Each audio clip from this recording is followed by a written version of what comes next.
might seem crazy what I'm about to say. Sunshine, she's here, you can take a break.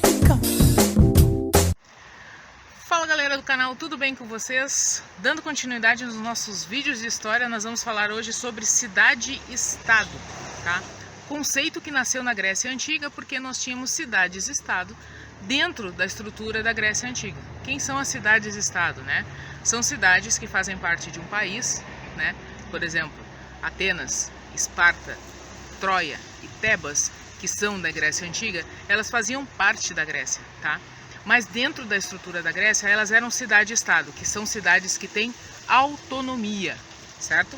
Cidades que têm um estado soberano dentro de si e se organizam como tal. Bom, isso apareceu dentro da Grécia Antiga, organizadas estruturalmente, geograficamente bem divididas, com as suas fronteiras bem delimitadas, tá? Tinham um núcleo pensante, que é como a gente vê hoje, por exemplo, um centro de uma cidade. Se for uma cidade do interior, aquela praça central que tem a prefeitura, a igreja, o tribunal, o correio, o banco, tá?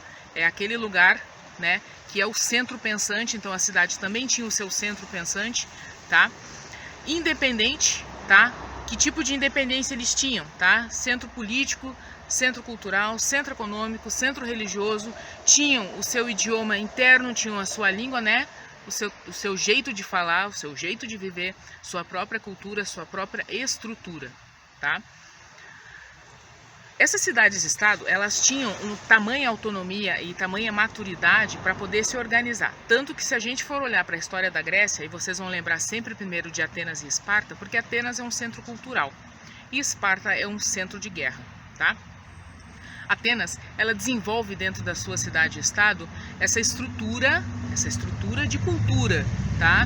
Então ela tem a sua literatura, ela tem a sua estrutura econômica, ela tem as suas praças onde os filósofos vão discutir sobre o que é e o que não é. Ela tem esse potencial de manifestar-se culturalmente com grande eficácia. Esparta já nasce para cuidar da guerra, então ela cuida da defesa. É uma cidade-estado? Sim. Tem as suas escolas de guerra? Sim. Desde que os meninos eram pequenos, eles começavam a ir para essa estrutura de organização de guerra, de defesa, tá? Uma cidade-estado do mundo atual, tá? Que vocês, não sei se todo mundo sabe, mas o Vaticano é uma cidade-estado, tá? Está dentro da Itália, mas ela é um estado de cidade do Vaticano. Tem a sua moeda, tá? Tem o seu selo, é soberana, tem as suas regras, tem as suas leis, tá? Eclesiástica, né? É uma cidade eclesiástica e é governada pelo Papa. O Papa, quando eleito, não é só a pessoa da Igreja Católica, mas também é o governante da cidade do Vaticano, tá? Se não sabias disso, tem uma cidade-estado do mundo atual que é o Vaticano. Existem outras, tá? Tem Singapura, Hong Kong, Macau e Mônaco, além do Vaticano, dentro dessa estrutura, tá? Pensar numa cidade-estado é a maturidade de uma pequena estrutura que gera a organização de uma grande estrutura. Então acaba influenciando toda a parte que está em torno dessa cidade-estado.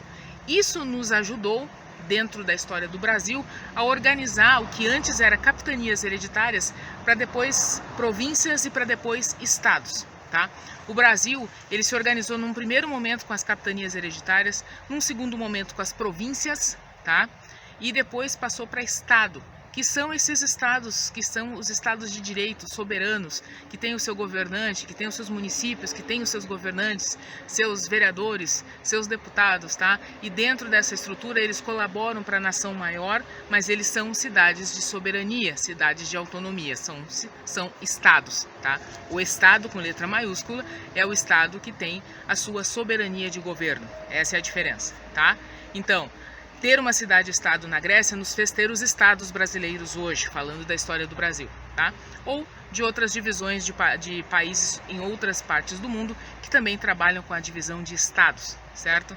Então foi importante e é importante. Quando você estudar Grécia Antiga, atente-se então às cidades-estado, porque elas são um início de um monopólio, um início de uma organização democrática de estado que pretende organizar-se de tal forma que contribui para onde ela está inserida, mas não deixa de perder a sua autonomia nem a sua maturidade. Até a próxima! Don't waste your time.